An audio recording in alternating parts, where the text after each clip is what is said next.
Welcome to Make and Decorate, a podcast for makers who love to sew, quilt, and decorate.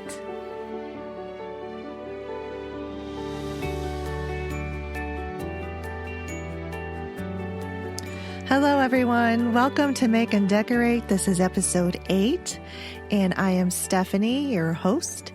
And we are, when this gets published, we'll be right in the third week of October, well into fall.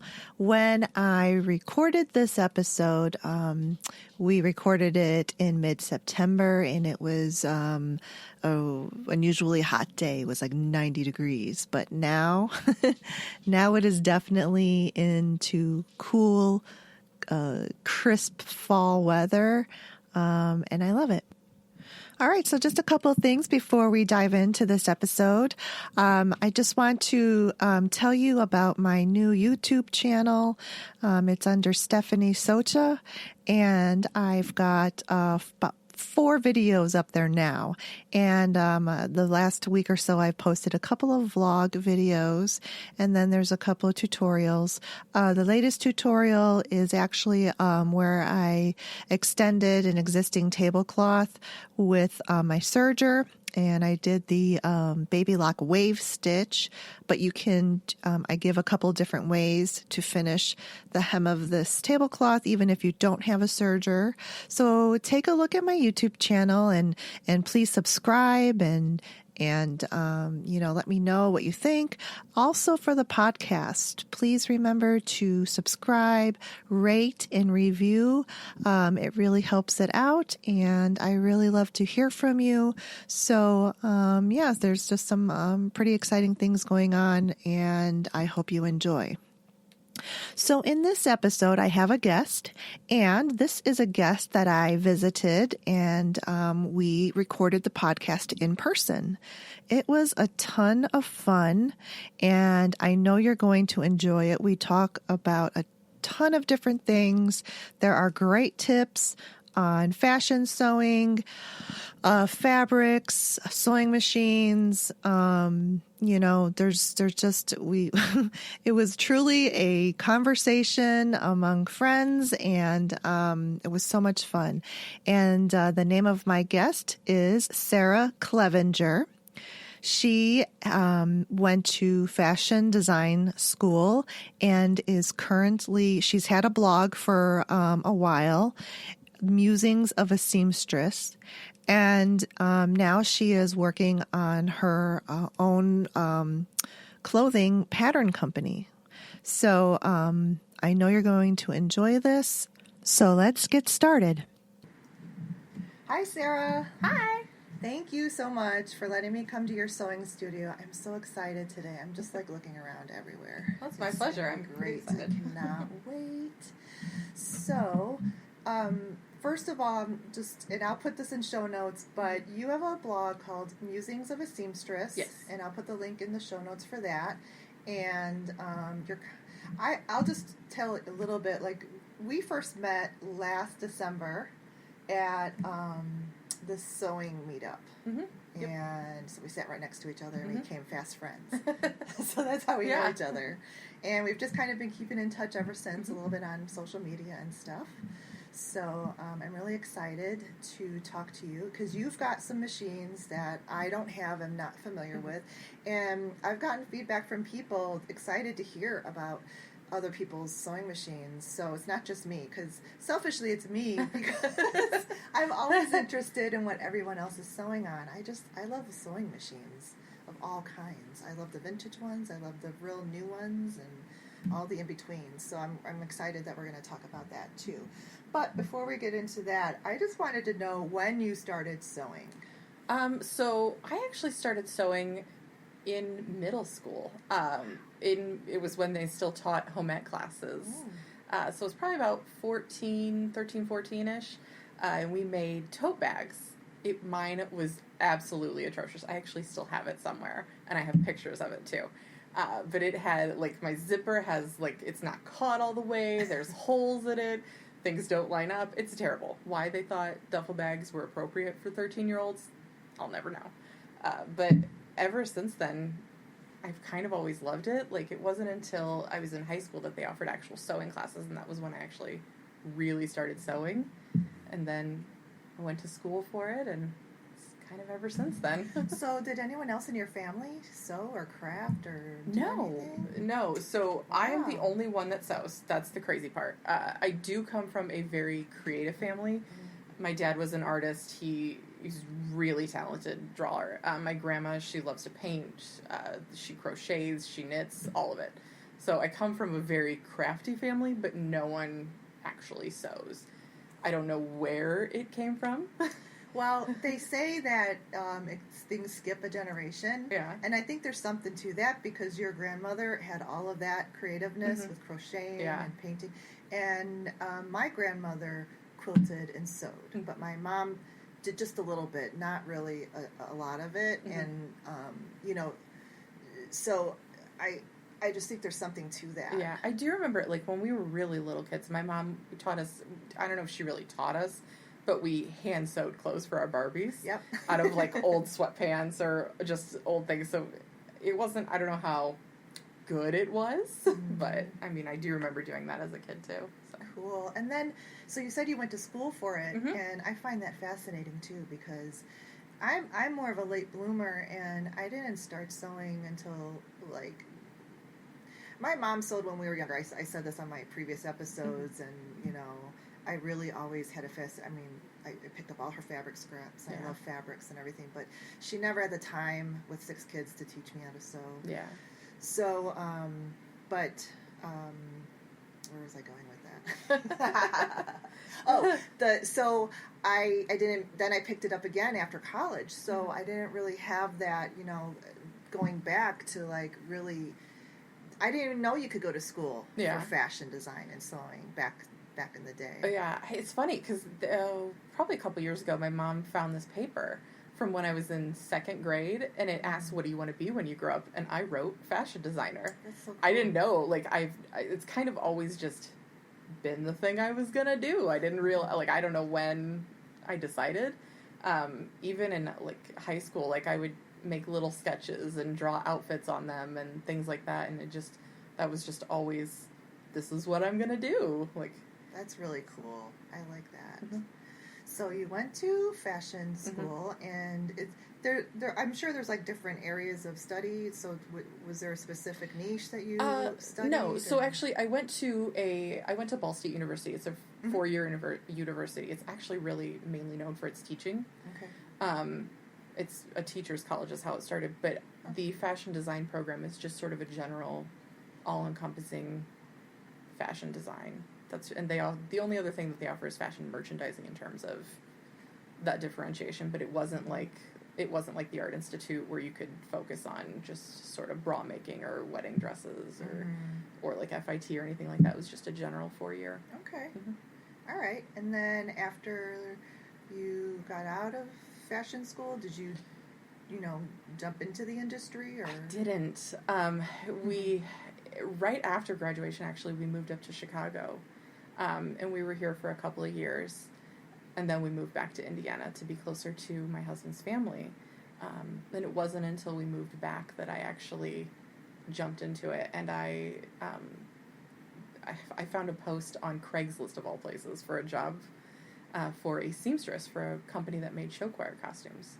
So I went and I worked for them, and then that's actually where a lot of my stash came from. But they closed down, unfortunately, and moved to Florida. And so then I started working for a lady who did bodybuilding bikinis and swimwear and things like that. Oh. She would make costumes and all sorts of stuff for just bodybuilders. And I had never, this was a world that I had never been introduced to. So it was completely like I'm making like little Speedos for men, and it was completely different. Wow. But I learned like some of how she would pattern, and I would help her make patterns and stuff like that. And then I went back into show choir. That's pretty cool though, because even like with that bodybuilding, and she it was almost to me, I would look at that like an apprenticeship, sort of. It really was, yeah. Because she's patterning, and you're kind of learning her method and that sort of thing. And and you she take all that with you. Yeah. Experience. She had no training in it. She went to school for art. And so what she did with her suits, she was really talented in making all these, like, rhinestone designs for her bikinis and stuff. And so she just sort of had some basic patterns, and she showed me how they do them and all that. And then she just sort of taught me, like, what is needed for bodybuilding, and learned it that way. And then you said, you went back into the I went back to show choir, and this is where I really, really developed things. I worked as a technical designer for a show choir company, and so what that means is I made patterns for them on the computer. I wore so many hats. I was a pattern maker. I did all the markering, so like a normal layout that you would see in a pattern where it tells you where to put your pieces and how much fabric you're going to need for it. That's what I did. My job was to fit every size of garment that we needed in the smallest amount of fabric possible. So I used to say it was kind of like playing Tetris all day long with fabric and pieces. I helped train seamstresses there. I wrote pattern instructions, anything under the sun. Wow. That's what I did. That's pretty cool. That's amazing. So I think I'm pretty fascinated with people who have been to fashion design school, because when I started sewing, I self-taught, and just went into, all the big stores and bought the patterns, like Simplicity and Butterick, and then I waded through those patterns, and, you learn a little bit, like, what a seam allowance is, and usually those are like 5/8 of an inch, so that's kind of a lot of fabric. And then just got frustrated too, so that's when I did finally, there was a place in Chicago that she did some one-on-one classes, because it was mostly my machine, though. I think because I had that faulty machine, so it was giving me so many problems. But I'm glad I did it, because just like a few little basics can change the whole way that you sew, and can make it so much easier. But for what you do, and I've taken some craftsy classes too on altering patterns, and I never knew this until more recently when I did the craftsy, but I didn't know that you were supposed to adjust these patterns to you or to whoever you were sewing them for. So and then I still think it's complicated, but I mean, like, I kind of learned like this bust adjustment where you could kind of cut where the dart's at and swing it in Slash and out. And spread. But I don't know, it's just still very intimidating for me. Yeah, I think so. The first class that you have to take in school is Sewing 101, and that's where you learn to sew a commercial pattern. You learn all those little basics. They teach you different hand sewing techniques and just what the different terms are. I actually made my friend. She had no interest in the fashion program, but I made her take that class. I was like, you have to take this class. It's just general life skills. Just take it. But that's really where I learned to read those patterns. And even just taking a class at Joann's or something like that, it's important so that you have that, this is how you read the back of an envelope, this is how you find your size, and all that stuff. I think it's important to because it's just, it's so complicated, and I think the big difference with those big, what they call them, the big four sewing patterns, is that they, or at least my experience is, I'm looking at the sizes on the back of the pattern and translating it to my ready-to-wear size. And then I got disappointed because it never Nothing fit. Yep. I think everyone's went through that.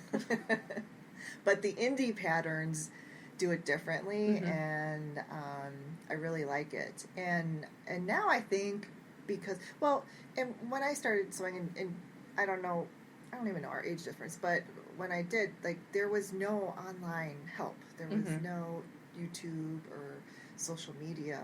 And it's so much easier now. Like, I can find an answer to a question in a snap of a finger. Absolutely. There wasn't any either with me. Yeah. It was, the internet just started. Right. It just started. So there were, I mean, you had your MySpace and you had Facebook started while I was in college, but there wasn't anything. There were no sewing blogs. There were no online YouTube channels for sewing. There weren't even podcasts.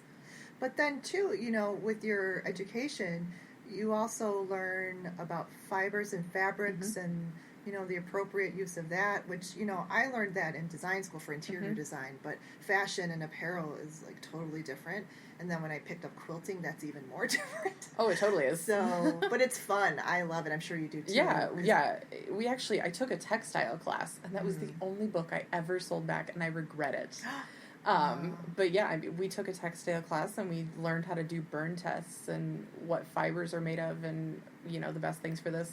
But even nowadays, like with how many new fibers that are coming out, like double brush poly or some of the Tencel and things like that just were not around when I started, that there's always more to learn. Yeah, there's Tencel in a lot of design home deck fabrics too. I love it so much. It's like, it must be like this, miracle fiber because, to have Tencel in a fabric is like a big deal. Yeah. All right, so what else? Go to school, you have your work experience, and then you're not from this area. You're originally from Ohio? Indiana. Oh, Indiana. Yep. Why did I think it's Ohio? Wait, maybe you were going to a Renaissance. We do. We go to the Ren Fair in Ohio. Yeah. Yep. So where I went to school, Ball State, is in Muncie, Indiana, and it's pretty close to the Ohio border. It's probably about an hour and a half away.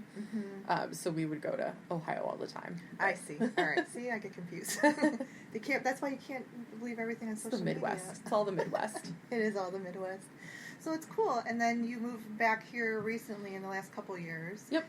And so let's talk about what you're working on now. So when we moved here, we decided that it was the perfect time for me to start my pattern company. I have been talking about it for years with my husband, and it was one of the things that I had started working on before we left Indiana. I had been making patterns on the side in my own time at my previous job, just sort of making things up for myself and for some costume pieces for him and some friends. But we decided that moving here would be a great way to start that. It would be a fresh start. I didn't have a job at the time, so I had plenty of time that I could start developing it. So cool. That's what I've been doing. My company will be called May Scott Designs. My middle name is May. My husband's middle name is Scott. Oh, cool. So May Scott Designs. I figured because it's a good combo because we're both doing something for it while I'm doing a lot of the business and the design stuff. He is building me a website from scratch. He's a programmer and all that stuff. So he's doing that for me. But he also is building a stash tracker for me. Because for my personal use, I keep track of my fabric stash and what I'm doing. So he's been working on that, and so that's going to be something that once he gets the kinks worked out, it's going to be released as maybe something that people can download and use on their own. Like an app or something. Like an app, yeah. That is awesome. So, but yeah, that's pretty much it. I don't really keep track of my stash. I just, Oh, I do. There's a lot of it. Once every blue moon, I clean everything out, and I'm rediscovering fabrics. Oh, that's where that went. Yeah. I didn't realize I still had that. As long as I keep it all in front of me, pretty good. But I'm looking. So you opened up. Sarah has this really nice sewing room and double door closet with floor to ceiling shelves, and it's all full of gorgeous fabrics. I'm staring at them right now. So we're going to talk about that in a little bit. But, okay, so back to your May Scott Designs. That is so cool, and I think it's great because right now I think it's really flourishing, and people are always looking for independent patterns to use. I am. I mean, and I don't even sew clothing that much because I kind of spend a lot of my time with quilting and now bag making for whatever reason. Yeah. But so I've gotten into that. But I still, like to to make clothes. You know, like my husband requested me to make him more pajama pants. So that's my husband's biggest request too. Yeah, they love, and I'm looking and you know, like how many pajama pants have I made you? I'm like, so many, and I'm like, where's mine? I never have time to make. But you make yourself clothing, which is good all the time. So I don't know. I think I'm just more intimidated again, like I said, about the fit and altering patterns. I just haven't really like applied myself appropriately to like focus on it. I think like, you know, with anything, if you learn, you know, the basics, it's not as hard, or just take it one step at a time. It's not as hard. Yeah, as it's not as bad. It is. But start out with those pajama pants. Those are the easy thing. Yeah, and like, you know, the easy thing for me, of course, is, you know, where they have that part of the pattern where like, here's where you lengthen and shorten. I get that, I can do that, but I don't know. It's more of the depth maybe, not the length or, but like more of the 3D kind of like that kind of a fit. Shoulders. Start with the pajama pants. Like the They're shoulders and stuff like that. I don't know. Yeah, I probably I think get in way too, because you know I watch these things and it's all like, you know. You just gotta do it. Just jump in. That's really so. Like Heather Lou, she was on the Love to Sew podcast. I don't remember what episode it is, but like she was just like, just do the damn thing, and that's like, I was like, light bulb moment. That's just my new mantra. So it's up there on my wall as a reminder of just do it. Yeah, I think you and I are similar like that, because I fret about that kind of stuff, and you want to do it, but it's just intimidating, and then you like end up delaying and procrastinating, and how am I going to overthinking it? How am I going to do the thing? But it's just, you're right, you have to just dive in, because really, when I finally did dive in and do a podcast, I was like, what was all the stress about? I figured it out. It's not that hard, and you know, I mean, sure, there's much more professional productions, and they use all the fancy software, but I mean, GarageBand has been working just fine for me, and that's the free software on the Mac, so. There you go. You gotta learn somewhere. You gotta start somewhere. Yeah, so true. So good. I'm excited about your pattern company that you're going to be launching. That's going to be really cool. And is it going to be like women's clothing or? Yeah. So the idea, because I want to make it a little bit different from everybody else out there. So I absolutely love to travel. That is, if I could travel all the time and never have to work, I would do that in a heartbeat. So what I want to do with my line is sort of have a travel-y theme to it. So each time I release something, I want to release kind of a mini collection. So like 3 to 4 garments that all fit sort of a capsule wardrobe that can all be interchangeable, and they all center around a travel destination. So like say you're going to New Orleans, I want to have like a skirt to go to brunch in, and you know, just some fun things that would fit going on a trip to New Orleans. Or if you're going backpacking in the mountains, like do some cargo shorts, a flannel jacket, just something that all fits in that kind of, this is the travel theme. So it's a little bit different than everybody out there. It is a lot more work because I want to release multiple pieces all at once instead of just one pattern every few months. So there's definitely going to be a lot more work that goes into that, but I think it'll be, I think it'll work because you'll have a lot of different things that you can pick and choose from, or things like that. Oh, okay. So you would release this as a single pattern that's a collection, or will they still be kind of like separate? Both. So I want to do like separate individuals, but then like a bundle of like, here's your 4 patterns. You can get them all individually, or buy the bundle for a discounted price. Yeah, that's good. I like that. Cool. That's really interesting because I think it's a good idea. You're right. I don't really see that out there at all, which is a great thing. Yeah, and capsule collections are so popular right now. Like, a lot of people do like to travel. So. Yeah, I love to travel. Cool. So, what else? So that's great.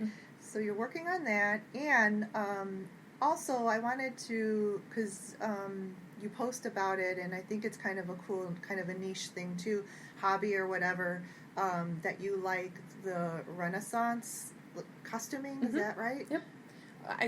I love history in general. If I didn't major in apparel design, it was probably going to be history or like architecture or something like that. But probably it was my freshman year.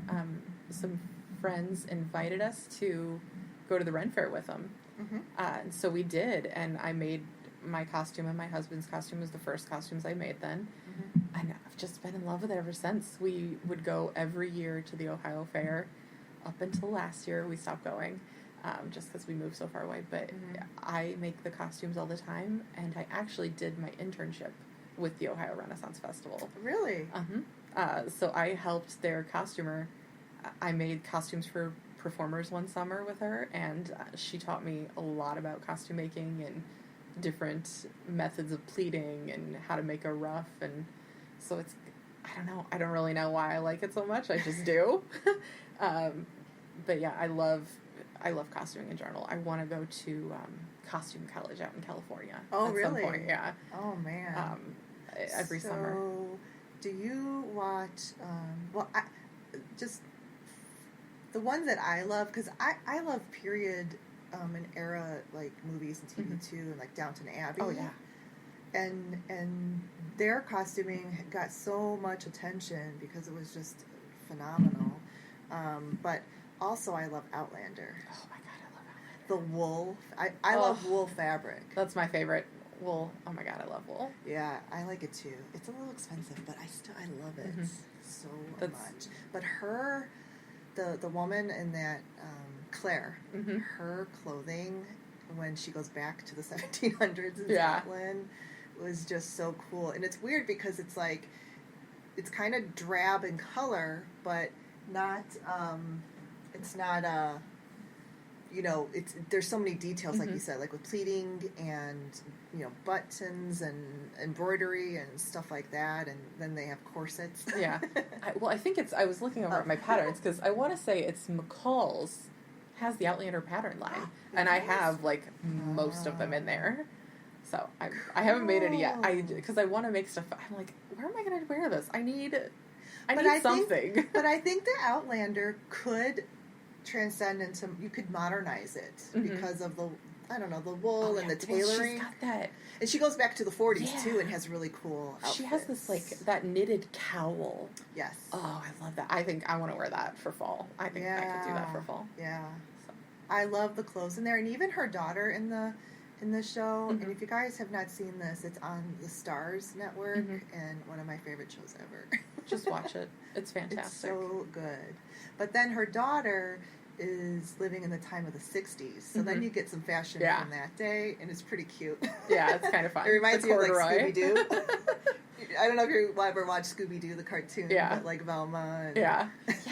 That's what it reminds me of. I'm with you. I'm with you there. She had, like, the mini skirt with the tights, I think, and, and the cool, like, Argyle. I don't know. Just lots of textures and color from, the 60s.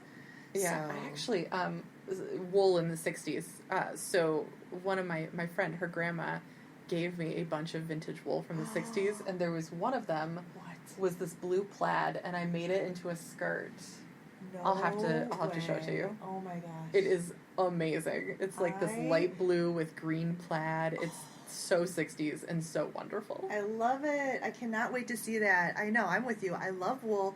I love all the natural fibers. I do so linen is one of my favorite fabrics, and really linen cotton blends, because then you don't get, like, all the, huge wrinkling of just linen, but I still love linen by itself too. But even, like, with home decor, I love linen drapery panels, but with that you definitely need a little bit of cotton mixed in there, because the draperies, when they hang, the gravity just pulls the fiber down, and then they end up... I had draperies that I hemmed up above the floor, well above the floor, and then, like, after a year, it was dragging on the floor again, because the linen... Yeah, because the linen does that. Yeah. Yeah, Learn something new. As a decorator, I've learned never put straight linen unless that client signs off on it, and that they understand the true nature of that fiber by itself, because it will always grow. They call it grow, but it kind of just, with whatever humidity or whatever, that's and it does. So some people aren't happy with it. They want, like, the draperies to stop and be perfect and look like just like a flat, like no wrinkles, absolutely no wrinkles at all whatsoever. And that's just not going to happen with linen. Yeah, you gotta have some realistic expectations. Yeah, right. Exactly. But yeah, so that's you know, it's not so much today, but like when this would probably been when you were in college though, but like silk was like the big thing with interior design too. But there's not that much silk out there now, I think. No, Is it because, why do you think that is? Is it because it's kind of hard to care for, or it's so delicate, or the price, or accessibility? That's a good question. Yeah. I don't know. Maybe just trends, too. Like that's true. I feel like minimalism lends itself more to things like the linen than a silk would. Right. But yeah. I just think farmhouse they chic. do have some washable silk, but, I mean, it doesn't have the body that linen does, and like you said, the minimalism, because silk would need to be like interlined and lined. And I honestly, I don't even have, I think I have maybe 1 or 2 pieces of silk in my stash. It's never been something that I've been... Yeah, I know. It's not really big in mine, and it's not even big in my design repertoire either. I think I have flashbacks of that like early 90s silk where it was that like suede-y silk that maybe that's why. Maybe that's why I just don't feel it. Cool. So, back to the Renaissance. Mm-hmm. So, I've been to the Bristol one, one time, and I love like all of their costumes that they have there. They really get into it in their shows, and I think, I don't know. Have you been to the Bristol? Yes. Okay. Yeah, we went this past year. Okay. And we've been many years ago when we lived here the first time. Okay, so I only went the one time, but I think I saw you post about the leather, and I went to that same shop and got, like, when I was there, I just couldn't decide. There was so much. Absolutely. And I was just like, whoa. And so I just bought a bunch of their little remnants, and I've almost have them all used now. So, and that was probably maybe like 3 or 4 years ago, so I need to go back, but... Tell me about, your experience with that and, your work with leather and incorporating that into clothing. My work with leather is non-existent right now. I don't hoard a lot of things in my life, but I will hoard fabric like nobody's business. So I have grand aspirations of working with leather. I just haven't been able to, just go for it yet. I'm too scared. Because my machine is definitely not up to that. But I love it. Yeah. The leather guy, his shop is called The Leather Guy. Yeah. And yeah, there were so many options. It's a huge shop. It's one of the biggest ones there at the fair. And he just has everything under the sun in every color. And he's got metallics and neons. And I got, it's like an olive green quilted leather. And so I think I want to use it for some accents on a coat. Right, because you had posted that, and I couldn't tell the scale of the piece, so I thought it was big, and I was like, make a bag out of that. I probably could. It'll look like Chanel. I probably could. Because it's quilted like that. But then you're like, well, it's not that big, so... Oh, yeah. Oh, you could make a little... Yeah, so I probably could make a bag. So, oh my gosh, it feels like butter. It does. I don't know, I want to say... I have to take a picture of this for the show notes. That's totally fine. This is so awesome. Yeah, it's even quilted with the backing on it. It makes it perfect. It's already done. For sure. Let's see. Oh, yeah. Oh my gosh. This leather is so soft. It's like a nubuck or something. It's really... Yeah, I'm not sure. I know, because we've talked to a ton of leather sellers and whatnot, and I've decided that, deer skin is, my favorite. Oh, it's the softest one. It's soft, yeah. So I think that's what this is, but I'm not positive. I forget. It's really soft. It's like a really, just the top grain. That's it. It doesn't have, leather comes, in different thicknesses, and there's different ways that they slice and use the layers, but this is really gorgeous. Yeah, I've got more up there that I bought for to make my husband a costume, but it's like twice as thick as that. And I'm like, how am I going to use that? Yeah, but you put this with a really cool, I think, was it a plaid fabric or something? Or I forget. You put this with the fabric and you're like, I think I'm going to use it as accents on a coat or something. But it looked really pretty. It's on your Instagram, I don't so people remember. can go That's on your a good Instagram question. and look it up. I don't remember that. You don't? I know that I posted it, but I don't know what I did. posted it Maybe with. I'm just making stuff up, though. I'm going to scroll through my Instagram right now. Okay, and you I'll do that. remember. You can do that. And is there anything else about Renaissance that you think has fostered your creativity, or, you know? I will tell you that it has made me love hand sewing. Oh. The first costume that the really big costume that I made for myself, I completely hand beaded and hand sewed on all the trim. It has what's called cartridge pleats. They're all hand done, all around the skirt. So, like, a lot of people talk about, oh my God, I hate hand sewing. It's so tedious. But many people I love say it. that. I love it. I will sit down there. My husband and I will pop in some TV, and I will just sit there and do it all night. Wow. Like, I don't know, it's calming. It's calming and soothing. Yeah. There's nothing hard about it. It's just slow sewing. Yeah, I think hand sewing is intimidating to a lot of people, and they just, sewing machines are just so fast, and you can just, like, they want to just zip through stuff. And there's nothing wrong with that. I mean, I want to do that too, but I also appreciate and love just, like, hand sewing adds just, I think, just something more to whatever you're making. Whether it's, right now, there seems to be a trend with hand quilting, and modern quilters are even adding and some of it to their quilts, and it's not like, now, when it first started coming out, I would say, I don't know, like 3 years ago is when I first really saw someone post about hand quilting on their modern quilt, but they were just adding it here and there, and that looked beautiful, and that was nice. I'm like, that's a pretty cool thing, because if you didn't want to spend like a month hand quilting this quilt, you could spend like maybe, I don't know, a few nights a week and have embellishments on there. Or in my case, 9 years. So it's hand quilting. I started making my friend, when she got married, I was like, I should make her a quilt for her wedding. That's a great idea. Never having made a quilt. And so I decided to make her a double ring wedding quilt. I can't say that. And I decided that I was going to hand quilt it because that's smart. And I decided all this a month before her wedding. No, you didn't. I did. It is still not finished. It is 9 years later, and it is sitting right over there. Wait, and they're still married, right? Yeah. Okay. Yeah. Next year, we've decided. So it has become the long-running joke, and they keep saying that I should have it done by their 10-year, which is next year. Yeah. So we'll see. Okay, pull it out. You can it's do so it. massive. Is it a king size? It's a queen size. Oh, queen size. Yeah, that's still pretty big, especially for hand quilted. Oh, it's really beautiful. It's a green rings with purple corner squares.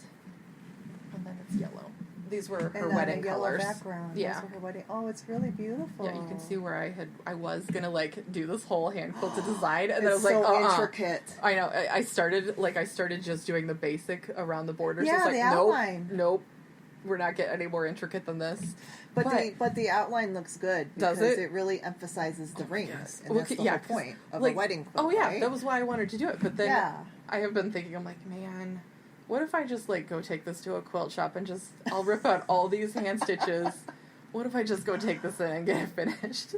Well, you could do that, but it's mostly like the only things I have left to hand quilt are around these purple. That's it? Yeah. No, you're not going to go take it in. Well, it would be. It would get all this down. It wouldn't be so loose.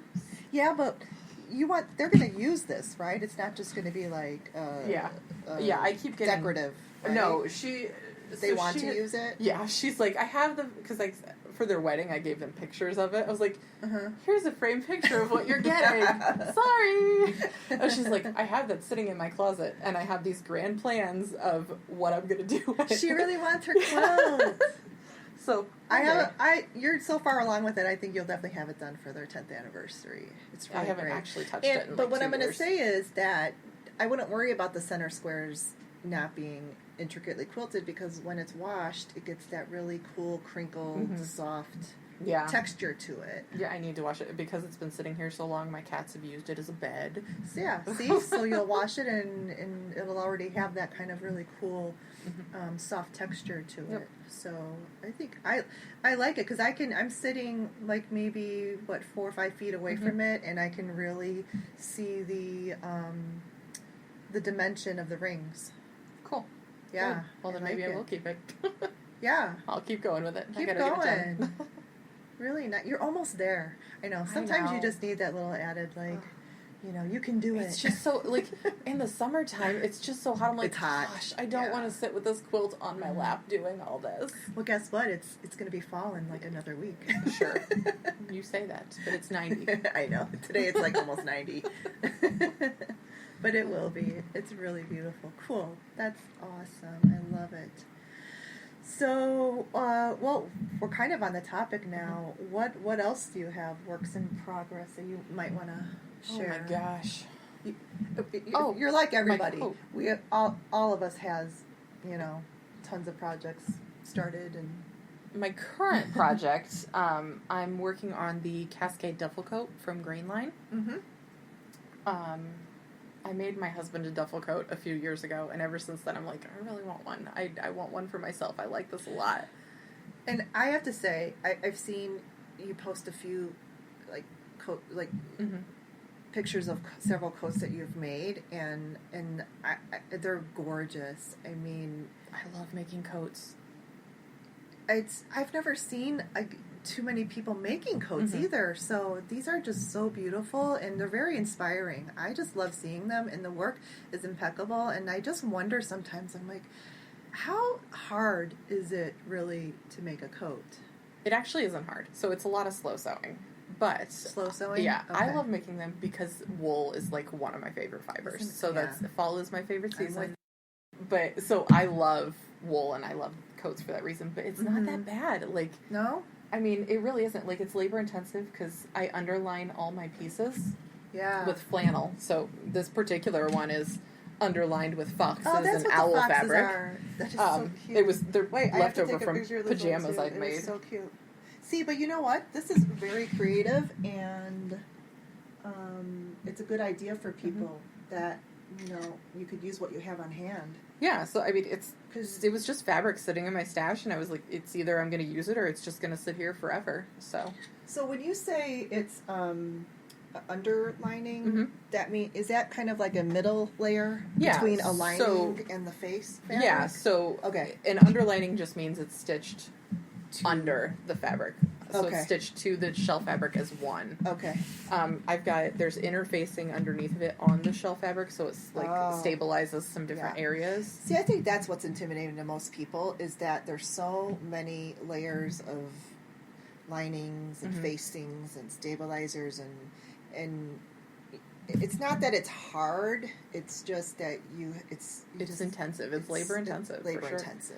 But I refuse to make my husband a suit jacket. He wants one so bad. But we took, in college, we took a tailoring class, and I had to do all these hand stitches to reinforce the collar.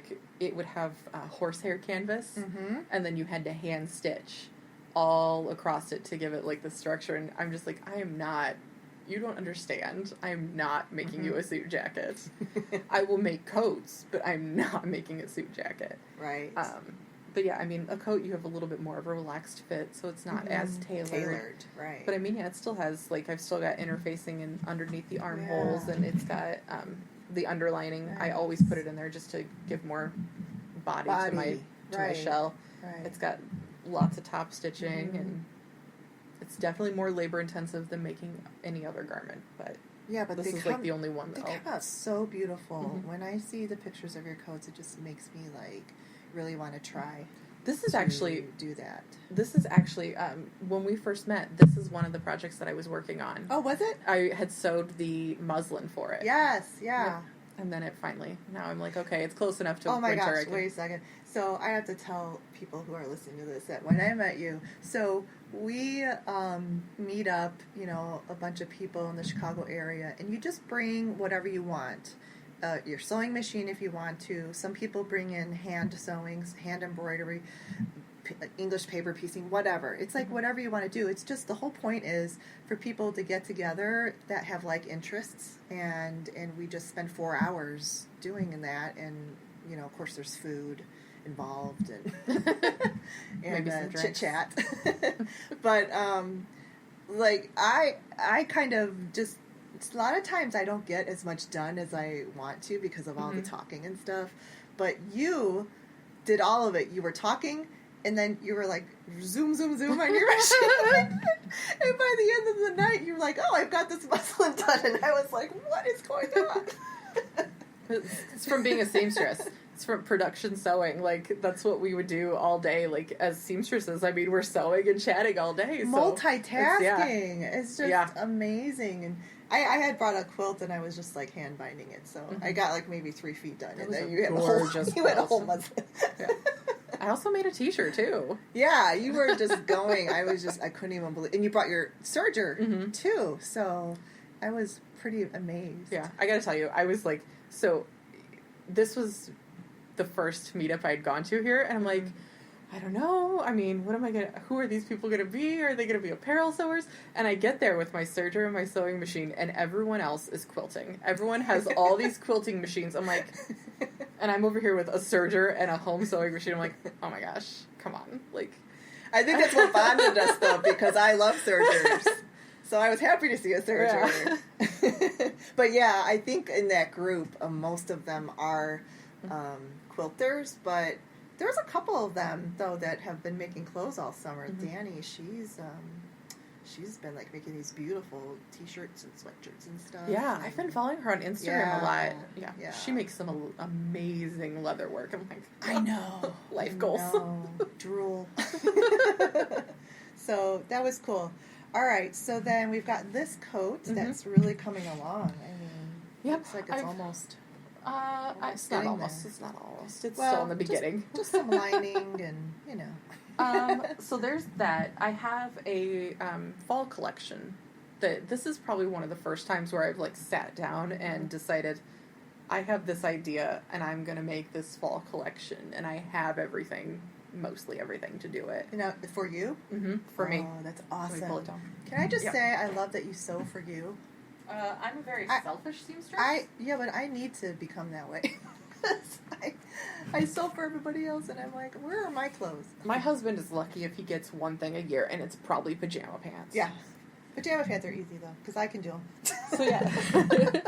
So, this is, like, the first year where I just sat down. I was like, I have this idea. I want to do this, like, 90s inspired grunge modern collection, because 90s is so on trend right now. So just the color palette and some of the different fabrics, but with more modern silhouettes. Right. So it's a whole lot of closet case patterns this year. It's funny because that 90s grunge back in the day was cool fabrics and the plaids and stuff, but it was so boxy and oversized. Yeah.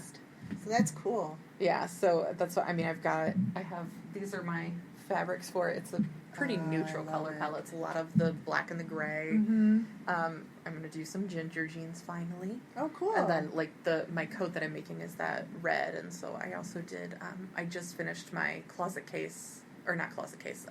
Closet York Pinafore, and that's, like, that rusty coral color. So just sort of some... neutrally. It's very nice. This is so cool. We'll see if I get it all done. It may be spring by the time it's finished. Well, you know, fall will come back around again. Yeah, because and on top of that, like, I've also decided there are 4 things I want to make my husband. One of which is another coat. So I have 3 coats on my to sew list. I don't think it's going to happen. We'll see. Yeah. But that's good. I mean, this is so great. I love your drawings. Renderings. They're so pretty. But that's wonderful. I think also, too, for me that's intimidating is that I size out of most of the pattern lines. And, like, I think closet case patterns, I'm just, like, right there. I'm like, I need one more size up, and I'm just too intimidated to, like, grade it. I know all the little words, but do I know what grading really means? No. It's actually not that hard. I can help you, I promise. Okay, cool. it's just sort of like, if you look at the pattern, like how it's already graded out, just saying, if this is how it's already graded, then I need to add this much. Is that what it is? Because that's what I want to do. I'm like, well, I just need to add like half an inch to each side, and then I'll add a whole inch, right? Yep. To the overall. Well, yeah, if you've got seam allowances. I mean, if you've only got 2 side seams, if you add 1/4 inch to each front and your back, you add a whole inch all around. Oh, see? All right. Like you said, I just have to do it. I should just try it. I can help you. All right, cool. That's awesome. So now let's move on to your sewing machines. Okay. Yay. Okay, so I have really basic machines. My straight stitch machine is a Kenmore. I want to say it's 385. I'm not positive. Kenmore 385. But Kenmore machines are manufactured by Janome. I don't know how many people know this, but any Kenmore brand is manufactured by somebody else for Sears. See, because I thought Kenmore didn't exist anymore because of Sears. Honestly, I don't know what it is nowadays. This is old. I mean, my machine is probably nearly 15 years old. But those Kenmore machines are like comparable to like what the Singer machines from like the 40s and 50s are. This is nearly 15 years old, and I've had it serviced once. That's amazing. Actually, that's probably about 10 years old. My serger is 15 years old, and I've never had it serviced. Yeah, the sergers are workhorses. Oh, yeah. I love the serger. But yeah, like my Kenmore is the exact same model as a different Janome. I couldn't tell you which one off the top of my head, but it's like identical to it. But yeah, that's what Sears, when Sears, their Kenmore line are all manufactured by other people. Even like their washers. Oh, I believe their Kenmore washers are manufactured by LG. Oh, I see what you're saying. So even when Sears carried the line Kenmore, because they had appliances line. Too, right? So the sewing machines were actually manufactured by Janome. Every Kenmore labeled Kenmore is like the store label for Sears. Yep. Oh, it's their private label, so it's all done by somebody else. So there is, I don't know what the Janome model is, but it is the exact machine. It just says Janome up in the corner. Now that you say that, I recognize the body style to a Janome. I can see it now because it's kind of got that curved front to the machine that Janome has, and then those machines are workhorses. And I mean the clothing that you produce from this machine is amazing. So I think I want to say to everybody that if you think you have to have a fancy machine, you do not. You just need to have a reliable machine that can do a very quality straight stitch and a zigzag. And what other stitches are very important to you on your machine? Honestly, the buttonhole. This is only the second machine I've ever bought. My first machine was also a Kenmore, and it was even more basic than this, but it didn't have a one-step buttonhole. Ugh. So that was like, when I went shopping for a new machine, that was my only requirement, was I need a one-step buttonhole. Yeah, me too. So that was it. And this has, I don't know what, 26 stitches, 26 different stitch options, and I used maybe 3 of them. Right. I mean, you don't really... Okay, like, I see all the big fancy quilting machines, and, like, a Bernina is, like, the epitome of this is what I want, but I don't know why. It's just fancy and pretty looking. But I made a quilt on this. I made a massive quilt on my little home machine, and it was a struggle fitting it through that small little neck opening, but I did it. Yeah. And you could definitely make a quilt top of any size on that machine. The actual quilting of it. No, that's what I did. Oh, quilt top? I did the actual quilting on it. That's what I know. Yeah. I'm saying. Yeah. So the quilt top would be no problem, and like some people don't even want to quilt their own quilt, so they could still have a basic machine like this and produce quilt tops. But you will be challenged if you're going to try to do a big, like machine quilting on here. You can see it's well loved. It's the little ruler is worn off. Wear off. Yeah, but you get I don't know about you, but the more you use your machine and you just really get to know its nuances and you can just like it's like the back of your hand. And then when you go somewhere like let's say like I don't know, to like a retreat or somewhere where or even like I went to a quilt shop and did like this charity sewing. We did all these pillowcases, and so we used their machines, and they were Janomes. Mm-hmm. But I at that time just had my baby lock, so but it wasn't that hard because those are very similar. Yeah. To go from one to the other, but it was still not my machine. Yeah. So I'm still like, okay, where's this at, and how do I? Well, that was so. I did a IKEA here did a like special thing with Bernina, where we made these placemats, and I use it to put under my machine now. But we sewed on a Bernina 750, I want to say. I was so intimidated looking at this thing because it was like the big computerized screen, and I'm like, I need this machine in my life. And it wasn't until I got home that I looked it up and I looked at the price and I was like, oh yeah, they let a whole bunch of people sew on these machines. Oh yeah, and they want to sell those machines. Oh my gosh, yeah, it's crazy. I think I sewed on that machine when I went to this Sotopia retreat. It was sponsored by Bernina, and they had all the Bernina machines there. They had more of their basic model for people who wanted to use it for the retreat, but then up on the front stage was the 750, whatever it was, and I got to try it out and use it. But yeah, and they're like, well, it's a show special, you're getting it for this price. No. I'm like, that's so still the price of a car, so right? Or close to it. But I did get a Bernina. You listened to a couple episodes back, and I got it used and pre-loved, and I don't think there's anything wrong with it. Yeah, I think you mentioned that to me before about that, and so that's what I'm like on the hunt for now. Like I stalk Craigslist and I love Facebook. my Bernina, and it's an 800 series, which back in the 9 years ago was like right up there. Yeah, in that same price range, but it still works great. The only thing I worry about now, though, is that I'm in a Bernina Facebook group, and then they're starting to talk now about them like discontinuing service on the software on there.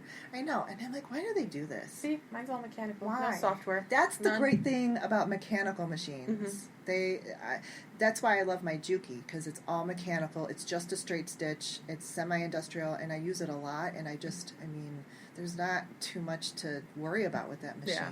And like you said, the maintenance is minimal. Yeah, so what I want is a Juki industrial. I want an industrial serger and an industrial straight stitch. Yeah, that's my biggest gripe, is that coming from the manufacturing side of it and like sewing on those all day for 8 to 12 hours, they just go so fast. Yep.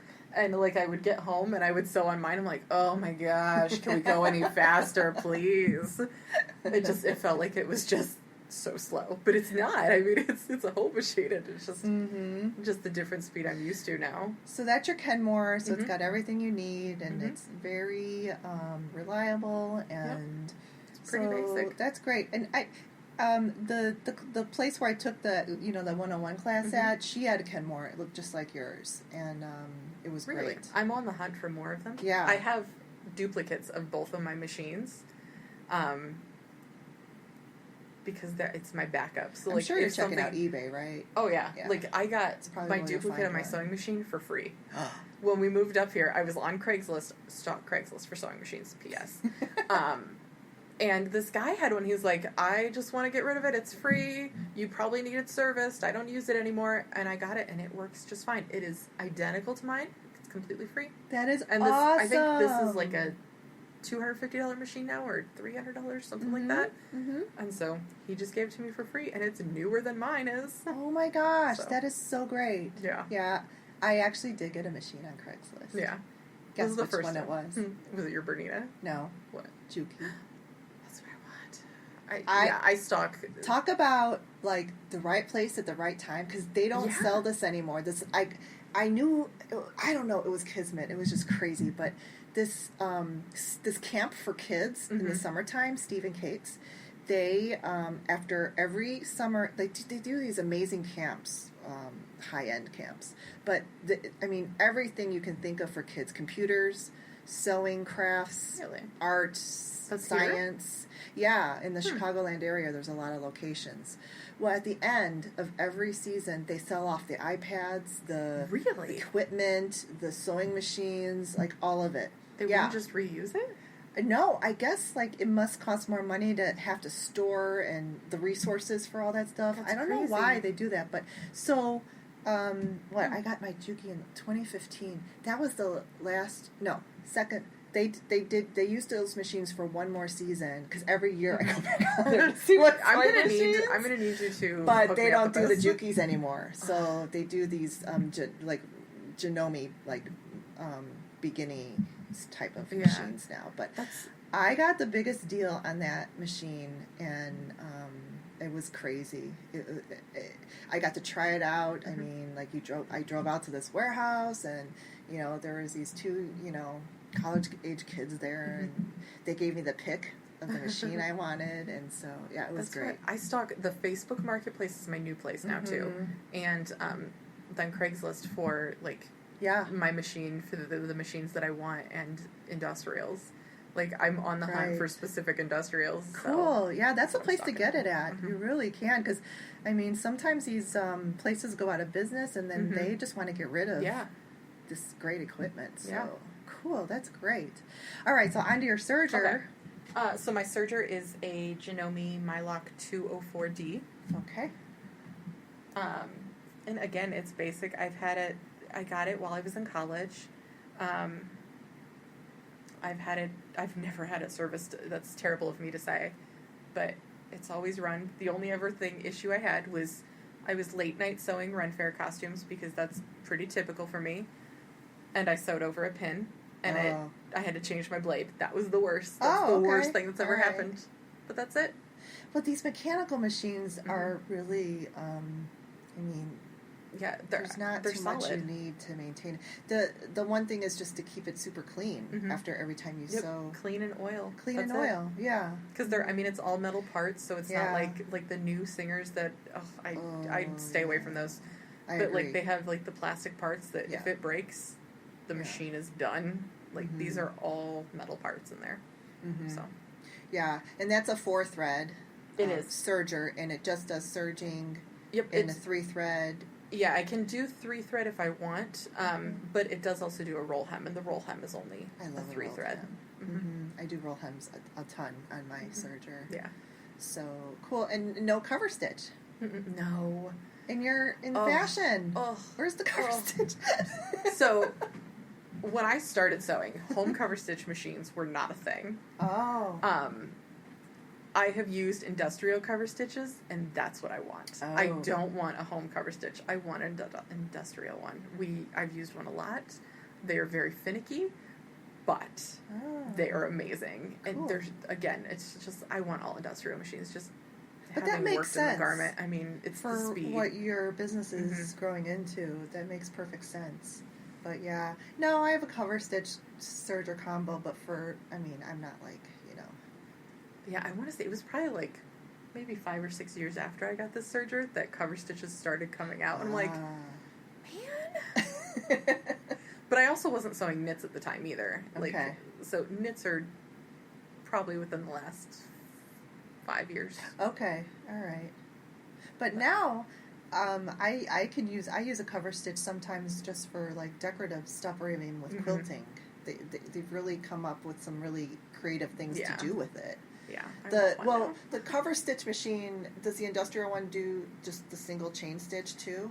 No. The industrial one that I've used is the Juki. I couldn't tell you which one specifically to save my life. But it is 6 threads, I want to say. Whoa. There were 3 on top and no, it's 5 threads. 3 on top and 2 on bottom. Okay. Yeah. But it was just, it does what's on your shirt. You could do now. the double and the triple and then so it would do that on both sides. Yeah. Just that decorative. Oh, I see. Both sides. Oh, that's how, because I'm like, my cover stitch only does this on the back, on the one side, and then the 2 straight stitch on the front, or the triple. You could do a single, double, or triple. Yeah, so the industrial, you can do it where it has that on both sides, or you can do it where it's just I'm looking at my clothes, and I'm like, hey, how do I get that stitch on both sides? So that's what it was. It was a 6 thread, because if you put all 6 threads in, it would do that. Yeah. Where it did it on both sides. But if you took out the 6th, it would have just the straight lines. Got it. Because I'm wearing this active wear shirt, and it's got that cool, loopy stitch that's kind of decorative. It's become decorative in sportswear now. Oh, yeah, for sure. Because before it used to be considered the underside or the back side. But yeah, I mean, if you look on all your T-shirts, like that hem is the inside of it. Oh, that's cool. So I'm glad we got to get to know your machines a little better, and some that I'm not really that familiar with. And then the threading of your serger, you're just kind of used to it, and because that's a big complaint of a lot of people, and they're intimidated by the serger. I used to be, but no longer. I mean, yeah, it's not bad. I mean, once you learn the threading path, it's really it's not terrible. It was definitely intimidating at first. Yeah, but like it has the little guide on there that's color coded for home machines. And then do you use tweezers to? Oh yeah, for sure. Yeah, the long tweezers. But now the best thing, this is serious garment industry tip here. When you change colors, cut your threads at the back and tie on the new color and pull them through. Yep, I knew you were going to say that. So much faster. It is a fraction of this. It's a fraction of the time. You only have to really do it once. You only have to thread it once, and that's it. Yeah, and then you can just keep tying it off and putting your new threads colors. So much faster. Cool. Talk about those. So I have two vintage machines. One of them is an Admiral. It's a Japanese clone of the old vintage Singers. So I don't have a Singer, and it makes me so sad. Like a vintage Singer. I don't want a new one, just a vintage one. But the Admiral is a pretty close, and I actually I got it for $25 at a flea market. That's amazing. And then I took it in to get it serviced, so that it's functional now. He rewired it. Cool. The guy who did it, he was like, these Japanese clones are actually better than the Singers because the Japanese clones worked out some of the kinks of the original Singer machines. Really? And then inside of the table is it's like a 60s, from the 60s maybe. It's a green New Home machine. That one is not functional, but I'm too chicken to use them. I don't want to ruin them. Oh. They're so pretty. So. Yeah, but if you don't use them, then they kind of start freezing up. All I want the Admiral one because I had it serviced and it is functional. I want to test leather on that. Yeah. Because I don't think that my home machine is up to doing leather, but that one is solid. So for sure. I think I need to just dive on in and do it. You should. As my motto, new motto. It's beautiful. I love it. I'll take a picture of it for the show notes because it's so pretty, and it's got like a little green wooden box. Oh, it's terrible. It's like plastic. It's so old. Oh, yeah. From over here, it looks like wood. No, it's plastic, and it's from the 50s. From a distance, it looks it's probably not very stable. When I brought it in, the guy was like, "You should probably carry that from the bottom. Don't carry it from the top." Yeah. That's because the handles on it are all rusty. I'm like, oh yeah. But you have to use it for the machine. Yeah, it sits in. Yeah, it's a portable one that sits in that. Yeah. Cool. I'll pull out the other one too. Nice. The other one is sitting in a table, so it's not out in the open right now. Yeah, I like the vintage. I only have one vintage machine. It's I like you said, went on a hunt and I wanted a featherweight, so I got one. Yeah. Like 4 years ago, and I love it. It's so cute. Yeah. I would love to have more vintage machines. There's that, whatever, downtown, there is that shop. I don't remember what it's called, but it's just got these, like, glass windows. And it's just filled with old vintage machines in the window. Oh. Yeah, it's on the Michigan Avenue. I forget what shop that is, though. Yeah. Isn't it? Yeah. I think so. Yeah. It's gorgeous. Yes, I love it. Oh my gosh. Well, I think my last question was going to be what your dream machine was, but I think you already kind of said. Yep. The industrials. Those industrials. Right? All industrial. Cool. I want an industrial serger so that I can serge through sequins. What? Oh, my serger does not handle sequins. And in industrial, there's some that it doesn't, but I mean, show choir was all sequins all the time. Really? So we serged I didn't even everything. know that you could serge through those. I thought you had to clip away. No. A lot of people do that. We didn't. I mean, in manufacturing, nobody's got time for that. Oh, nobody has time. Nobody. So you sew right through it. I love it. See, I'm learning something new. And it depends too. I mean, like a lot of those fabrics, if it's a knit fabric, you can just straight stitch it and you don't have to serge finish it because it's not going to fray. Okay. So put a lining in it and then it's the end of it. Cool. Nice. All right. Well, I'm looking at your fabric stash. Mm-hmm. It's beautiful and gorgeous. It's different than quilter stashes because you've got yards of fabric for clothing. Yeah. And in quilting, you can have like small pieces of fabric. Mm-hmm. A lot of people have fat quarters, like a bunch Mm-hmm. of little bundles and stuff. But that was one of the things where when I first started quilting, because I didn't start quilting until long after I started sewing, and even in interior design, you're used to yardage. Yeah. Yeah. And then going to quilt shops and I'm getting yards, and then you only need like a half a yard for this part or a quarter yard for that part, and so and then I had to kind of change the whole like scale of what you're purchasing to quilt with. As far, if you notice, like quilt fabrics have a small scale of patterns. Some of them have big, like Tula Pink will have those big statement, which I love, patterns for fabrics. But like with clothing, you can work with really large patterns, which is cool. But it's just like a whole different mindset, going to quilting than it is from apparel. It definitely is. Like, so my go-to yardage is 3 yards because I can make a maxi dress. I can make pretty much anything with that. If I want to make something costumey, I'll probably get 5 or more yards depending on what I think. But my go-to, if I don't know what I'm making, is 3. That's a good tip. 3 yards. There was a local Joann's that was closing, and I went in and like they had fabric. It was like buy the whole bolt of whatever's left. Or that you could also like say, how much you wanted. So I had decided I wanted to make a 4th of July quilt. I had no idea what I was making yet, just I wanted it to be red, white, and blue. And so I bought 2 yards of tons of different 4th of July fabrics. And I didn't use them. Like, I used a quarter of a yard to a half yard for my quilt. And then I had like 23 yards left, and so I just recently donated it to a group that does quilts for veterans. Oh, cool! Quilts of Valor. That's perfect. So they're going to make like 4th of July, or not 4th of July, but patriotic. Yeah, patriotic quilts. Yeah. With it. But yeah, so I was like, I just had tons of fabric. Like, that oh my gosh. was me too. I did the same thing when I first started quilting, and I was like, and then since I quilted so much, then I underbought yardage for clothing. This one time I only got 2 yards, and like you said, I needed just that one extra yard to make something. So then I'm like, I've been there. I think this is going to be a tank top, no sleeves. I've been there. Yeah, 2 was my go-to for a while until I was like, I had this. A lot of my stash was only 2 yards, and like I have all this in there, and I'm like, I can't make anything. Like I don't have enough fabric to make what I want. So I upped it to 3, and now when I buy, it's typically 3 yards. I like that at a rule of time. thumb. That's great. All right, Sarah, thank you so much. This is my first, you're my second interview or guest on the podcast show, but my first in live show, so we're going to have like a different sound and so forth. Hopefully everything checks out okay when I go back and edit this. But, we can do it again. Yeah, well, yeah, it's true. You live like only a half hour away from me, so that's great. But I really appreciate you inviting me into your sewing room and sharing all of your beautiful,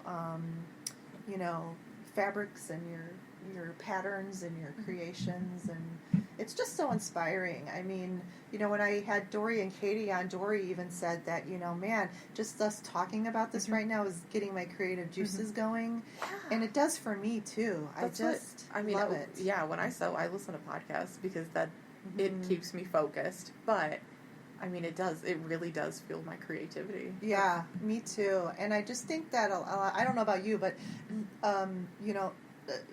most of the people in my everyday life are not sewers, quilters, or crafty. So it's just such a breath of fresh air to hang out with. It is someone that's like me. Yeah, I agree. I absolutely agree, and that's what it feels like when I listen to podcasts. But that is why I went to that sewing meetup, is because I was like, we just moved here. I need to make friends. I want people who share my interests. So that was. And I don't know about you, but I am a classic introvert. Oh, absolutely. It takes me a lot to even get out to those groups.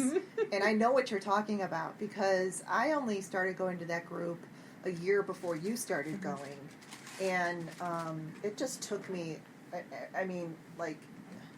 just a lot of talking to myself and saying, because it's so easy to talk yourself out. I'm like, oh, I could get so much more done if I just stay in my own sewing room. Why am I going to lug all this stuff out?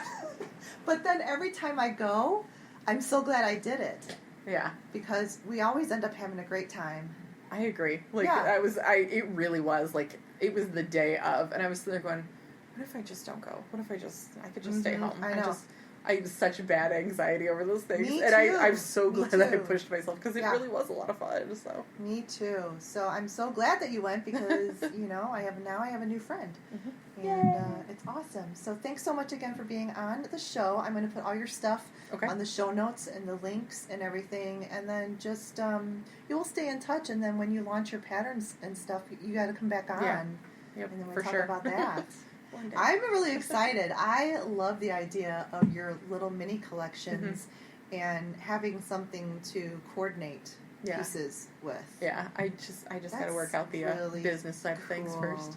Yep. But all right, great. Talk to you again soon. Bye. Bye. Okay, well, I know this was a longer episode, but it was so much fun. I hope you enjoy it. When I was re-listening to it in the editing part, it went a lot faster than I thought it would because we just had such a great conversation. And wow, I mean, doing these podcast episodes in person in someone's visiting someone's sewing room is so much fun. I really love it. It's so cool to see someone else's setup for their sewing room and the projects that they make and their fabric stash and their machines collections. So thank you so much, Sarah, for sharing your sewing room and all of your makes and your upcoming pattern line that you're working on. I really appreciate it. And we had just the greatest time. I took some photos and I'm going to post them on the show notes on my website. So please check it out. And also don't forget to like, subscribe, and share this podcast with your friends and anyone who would be interested. All right. Till next time. Bye. Thanks for listening to the Make and Decorate podcast with Stephanie Socha Design. Come find me on my website at stephaniesochadesign.com and check out the show notes page. Post your comments, send me an email, let me know what you're up to and what questions you might have. I'd really love to hear from you. Toodles, until next time. Bye.